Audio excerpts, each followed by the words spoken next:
تو اللہ نے زمین میں تمہارے لیے حلال چیزیں دی ہیں، اس میں سے کھاؤ، طیب کھاؤ، پاکیزہ کھاؤ۔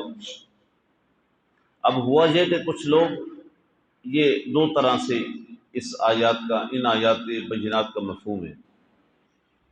ایک یہ ہے کہ کچھ لوگوں نے جو چیزیں چھوڑی تھی کہ یہ نہیں کھانی، یہ نہیں کھانی، یہ نہیں کھانی، انہیں جب سمجھایا گیا کہ یہ چیزیں جو تم نے از خود چھوڑ دی ہیں، از خود اپنے اوپر حرام کر دی ہیں، ایسا نہیں ہے کہ جو اللہ نے تمہارے لیے حلال کی ہیں وہ حلال ہیں، وہ کھاؤ۔ انہوں نے کہا جی ہم نے بڑوں سے ایسے سنا ہے۔ اور حیرت کی بات ہے، آج بھی کچھ ایسے رسم و رواج ہیں یا کچھ ایسے معاملات ہیں کہ جس کے اندر آج بھی یہ کہا جاتا ہے اور بس جی سارے وڈے میں کر دیا ہے تو بس اسی میں کر دیا۔ ہم نے جناب اپنے بڑوں کو دیکھا ہے کہ وہ یہ کام کیا کرتے تھے۔ ہر انسان کو اللہ نے شعور بخشا ہے، اللہ نے عقل دی ہے، فہم و فراست دی ہے، اور ان کے سامنے اسلامی احکامات کھول کے رکھ دیے ہیں۔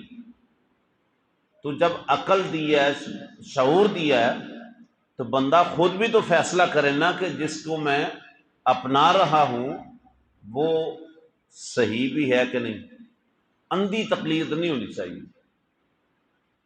اندھی تقلید سمجھتے ہیں کہ بغیر سوچے سمجھے بس اس نے جو یہ کیا یا میں نے فلاں کو دیکھا بس اسی کو شروع کر دیا۔ نہیں، ہر انسان کو اللہ نے شعور بھی دیا، ہر انسان کو اللہ نے فہم بھی دیا ہے، اور اس کے سامنے صحیح غلط کے راستے کا دونوں کا تعین بھی رکھ دیا ہے، اور کامیابی ناکامی کا ایک معیار بھی رکھ دیا ہے کہ اگر تم درست فیصلہ کرو گے تو اس کا نتیجہ یہ ہے، اگر تم غلط فیصلہ کرو گے تو اس کا نتیجہ یہ ہے۔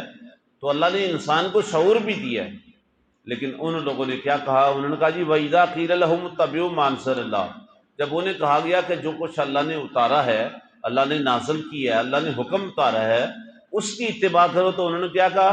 قَالُوا بَلْ نَتَّبِعُ مَا أَلْفَيْنَا عَلَيْهِ آبَانَا، ہم تو اتباع کرنے والے ہیں جس پر ہم نے اپنے باپ دادا کو پایا، جس پر ہم نے باپ دادا کو پایا۔ یہ عجیب بات ہے۔ دیکھیں بعض جگہوں پہ بڑی عجیب سی بات ہے۔ ایک نا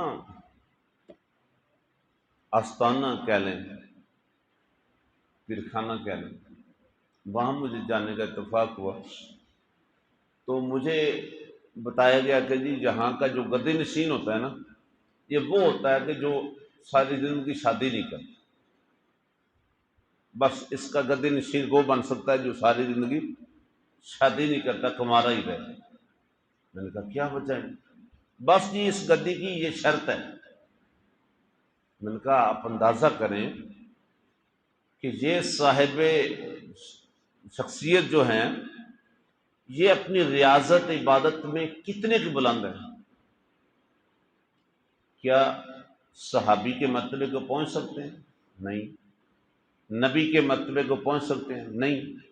لیکن میں نے کہا میرے کریم آقا کے سارے چاروں صحابہ نے شادیاں کی ہیں، نکاح کیے ہیں۔ حضرت پیران پیر غوث پاک علیہ الرحمہ نے شادی کی ہے، اور سنت رسول ہے، اللہ کے نبیوں نے شادیاں کی ہیں، امام الانبیاء نے شادیاں کی ہیں، نکاح کی ہیں۔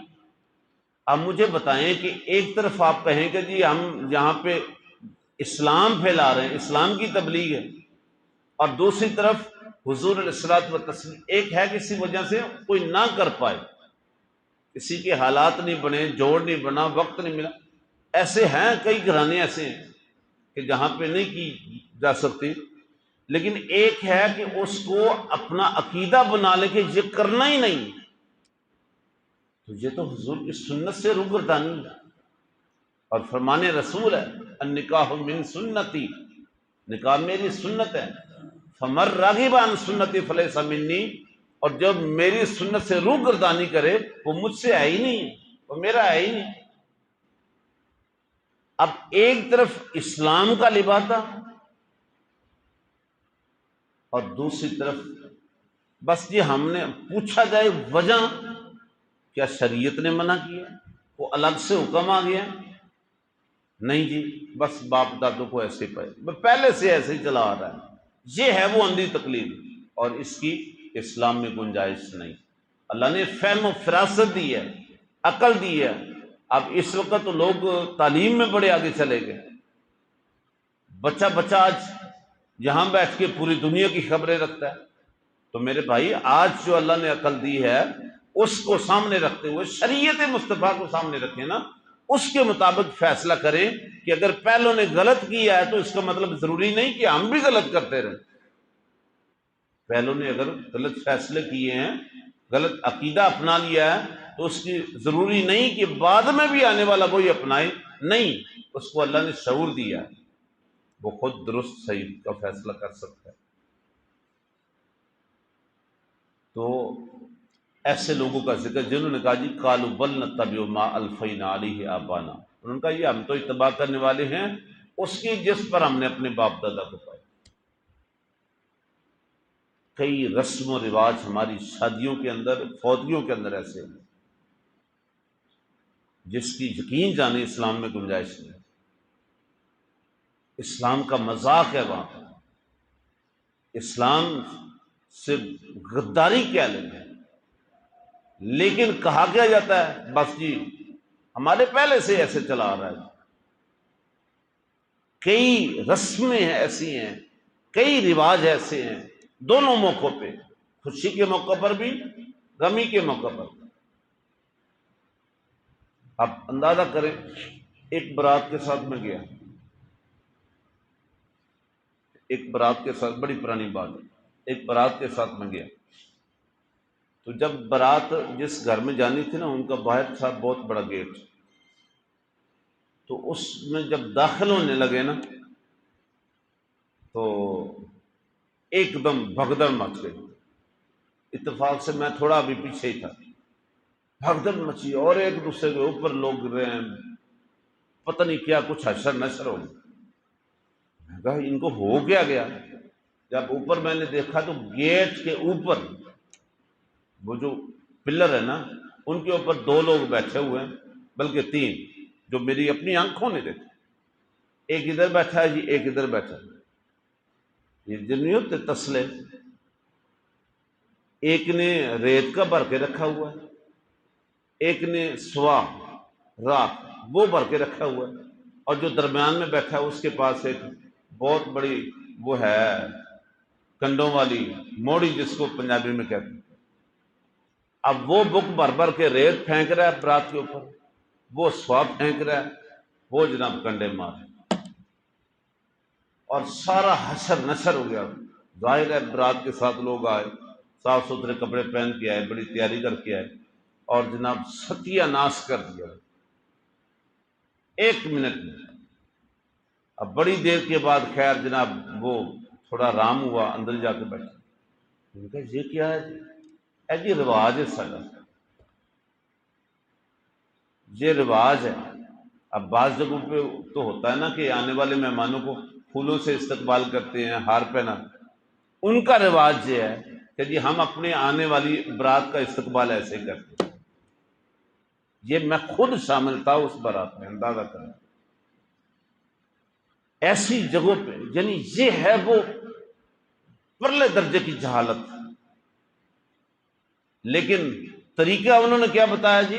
یہ کوئی لکھی پڑی بات نہیں، یہ کسی کتاب کا حوالہ نہیں کہ فلاں کتاب میں ایسے ہے، نہیں جی، ہم نے اپنے بڑوں کو ایسے دیکھا۔ یہ وہ ہے وہ جہلانہ بات جو انہوں نے کی تھی، وہی آج کئی لوگ اپنائے ہوئے ہیں، کہ اگر جاہل ہو، انہوں نے غلط کیا تو اس کا مطلب یہ نہیں کہ اسی لکیر کے فقیر بنے سارے، بعد میں بھی آنے والے نہیں جی بس ٹھیک ہے وہ ایسے کرتے تو ہم نے ایسے کرنا۔ فوتگیوں کے اوپر ایسا ہے۔ چلیں بات آئی گئی ہے تو سن لیں۔ 15 اسپیڈ گاؤں ہے پاک پتن شریف کے اندر، میں وہاں پہ بیٹھا ہوا تھا، میں وہاں پہ بطور خطیب تھا، وہاں پہ بھی امام مسجد۔ یہ غالباً 2001 کی بات. ایک شخص وہاں پہ رہتا تھا، اس کی والدہ فوت ہو گئی. جنازہ میں نے پڑھایا،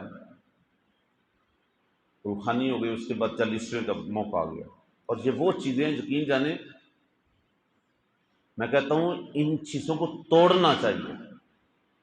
دین آسان کریں، لوگوں کو دین کے احکامات پہ چلنا آسان کریں، مشکل نہ بنائیں. 40ویں کا موقع آ گیا، آپ سن کے حیران ہوں. اور یہ وہ چیزیں ہیں کہ جس کا میں خود گواہ ہوں. یہ سنی سنا یہ آگے سے بات نہیں کر رہا، خود گواہ ہوں. تو 40ویں کا موقع آ گیا اور بڑی باتیں وہاں پہ چلنے لگ گئی. کسی نے آ کے مجھے بھی بتایا. خیر، جب مجھے سب کچھ پتہ چلا تو میں نے اس شخص کو بلایا جس کی والدہ تھی. میں نے کہا آپ کیا کر رہے ہیں؟ نہ کریں ایسا، نہ کریں ایسا، تیرے گھر کے حالات ایسے نہیں، یہ اتنا کچھ نہ کریں آپ. ساری باتیں سنا کے اس نے کہا جی قاری صاحب تاری گل ٹھیک ہے، پر میں مجبور ہوں، میری برادری کا طریقہ تے رسم رواج ہے نہیں. ہاں جی، نک نہیں رہنا، میری برادری دی رسم میں ہی ہے تو میں مجبور. میں نے کہا آپ رسم کو توڑ دیں، اس رواج کو توڑ دیں. اللہ رسول کے گھر میں آپ سرخرو ہو جائیں وہ بہتر ہے. لیکن وہ باز نہیں آیا. اب ساری بات سنیں گے آپ حیران رہ جائیں. انتظام ہو گیا جی 40ویں کا. 40ویں کا انتظام ہو گیا. اور اب اس گاؤں کے اندر 4 مسجدیں ہیں، 2 بڑی مرکزی مسجدیں ہیں، 2 ذرا چھوٹی ہیں. اتنا بڑا گاؤں ہے، تقریباً کوئی 600-700 گھرانوں پہ مشتمل. اول تو تقریباً سارے گاؤں کی، آپ سمجھتے ہیں گاؤں کے اندر ذرا گاؤں کا ایک اپنا کلچر ہوتا ہے، تو تقریباً سارا گاؤں ہی اس نے بلایا ہوا تھا. ملنسار آدمی، بہت بڑی دعوت کا انتظام ہو گیا جی. اب اس دعوت کے اندر کھانا، گوشت روٹی تو تھا ہی نہ، ساتھ میں شاید آپ نے دیکھا وہ پہلے رواج تھا شادیوں کے اندر، یہ چیز میں نے دیکھی تھی کہ وہ ساتھ میں جلیبی کا انتظام کرتے تھے، میٹھے کا. اب اس نے فوتگی پہ ساتھ میں جلیبی کا انتظام کیا ہوا تھا، میٹھے کی جگہ پہ جلیبی بنائی ہوئی تھی اور ساری پبلک کے لیے. چلیں جی یہ بھی ہو گیا. جب کھانا کھا کے نکلنے لگے نا تو دیکھ کے جدھر پک رہی تھی ادھر میں چلا گیا، ایسے ہی گزرتے ہوئے تقریباً ادھر سے گزر تھا. تو میں نے دیکھا کہ وہاں پہ نا بہت ساری پلیٹیں پھیلائی ہوئی ہیں. ان پلیٹوں کے اندر کیا کر رہے ہیں وہ، یہ نہیں ہوتا چینی کا شیرہ، یہ چینی کا شیرہ بنا کے نا ایک ایک وہ پوا بھر بھر کے ہر پلیٹ میں ڈال رہے ہیں اور وہ الگ الگ رکھ رہے ہیں. اور وہ ایک روٹی نما بن رہی ہے، وہ موٹی موٹی. اور وہ جب وہ خشک ہو جاتی ہے وہ اکٹھی کر کے ایک جگہ پہ ڈھیر لگا رہے ہیں. چل ہو گیا جی، کھانے کا انتظام ہو گیا. اب جناب بیٹھ گئے وہ برادری والے سارے، ایک پرات لے آئے، اس میں رکھے. مجھے بھی پیغام آیا جی کہ صاحب آپ کو بھی بلا رہے ہیں، میں بھی چلا گیا. اب پہلے تو انہوں نے یہ کام کیا کہ وہ ایک روٹی وہ جو بنا رہے تھے شیرے کی، اور 11 روپے.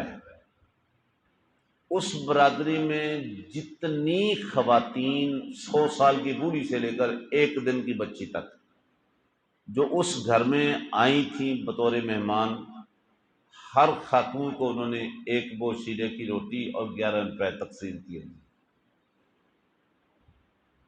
ایک اس کے بعد جناب آ گئی جی پرات. اس پرات میں مختلف چیزیں رکھی ہوئی ہیں.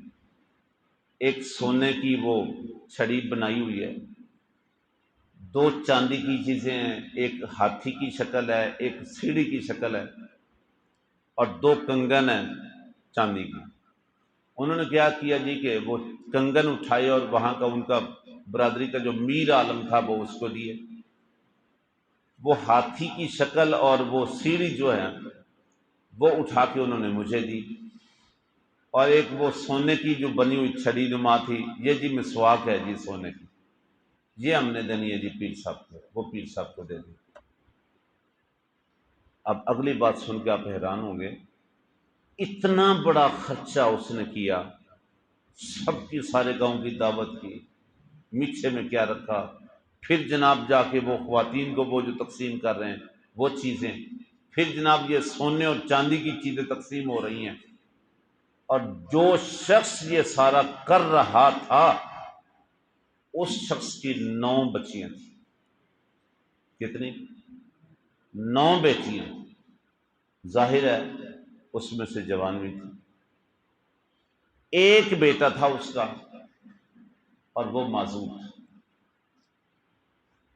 وہ گلیوں میں مطلب آتا تھا، ویسے ناطے پڑھتا تھا، وہ مسجد میں آتا تھا، وہ گھسٹ کے آتا تھا، چل کے نہیں آ سکتا تھا، گھسٹ کے آتا تھا اور مسجد میں آتا، ناطے وغیرہ پڑھتا تھا۔ 9 بیٹیاں، ایک بیٹا، اور بیٹا معذور، اور خود اس کا کام پتہ کیا تھا؟ موٹر سائیکل بھی نہیں، سائیکل کے اوپر ایک پیچھے وہ لکڑی کی چھوٹی سی پیٹی رکھ کے اس میں کھجوریں اور آگے کپ، یہ چھج، یہ 3-4 چیزیں وہ ہینڈل کے ساتھ لٹکا کے، یہ وہ سارا دن مزدوری کرتا تھا، اور سارا دن وہ بیچ بچا کے بیچارہ واپس آ کے اپنے گھر کا اخراجات کا نظام چلاتا تھا۔ یہ تھا اس کا کاروبار، اس کی انکم کا ذریعہ، کہ سائیکل پہ وہ یہ چھوٹی چھوٹی چیزیں وہ بازاروں میں اور دوسرے گاؤں میں جا کے بیچ کے اس طرح وہ پیٹ پالتا تھا۔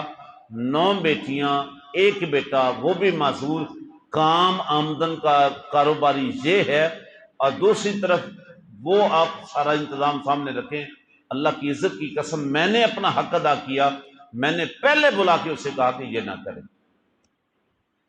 یہ نہ کریں، اور جواب کیا آیا؟ جی میں مجبور ہاں، میری برادری دی رسم ہے جی، رواج ہے جی، میں برادری اتھو مجبور ہوں۔ ایمان والو، جو چیزیں آپ کی عقل کہتی ہیں کہ یہ غلط ہیں، بالکل الحلام بات، جو آپ کی عقل، فہم و فراست آپ کی کہتی ہے کہ یہ چیز غلط ہے، شریعت میں اس کی کوئی گنجائش نہیں، چھوڑ دیں۔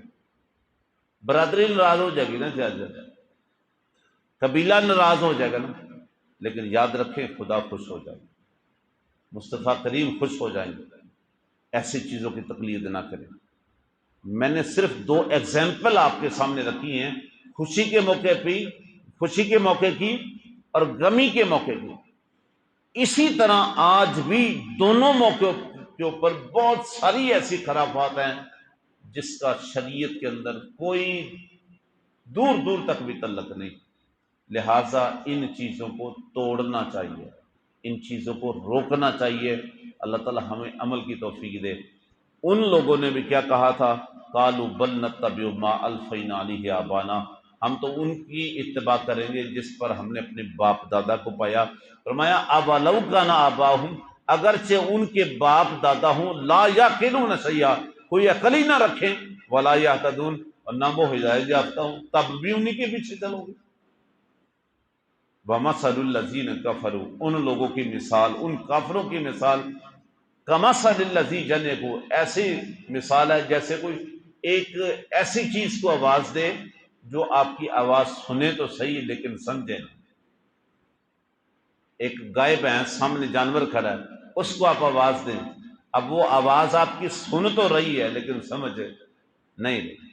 یعنی ان لوگوں کی مثال ایسے ہی ہے کہ وہ ایسی چیز کو آواز دے رہے ہیں جو ان کی آواز سن تو رہے ہیں لیکن سمجھ نہیں۔ بما لا یسمع الا دعاء ونداء، خالی چیخ و پکار کے سوا کچھ نہیں ہے۔ اور ان کی مثال ایسے ہی ہے، صم بکم عمی، وہ بہرے ہیں، وہ گونگے ہیں، وہ اندھے ہیں، فہم لا یعقلون، پس وہ عقل نہیں رکھتے۔ اللہ رب العزت ہم سب کو اپنی اصلاح کی توفیق عطا فرمائے۔ اگلی آیت 172 رہ گئی، وہ کل سے انشاءاللہ اللہ تعالی ہم سب کی آج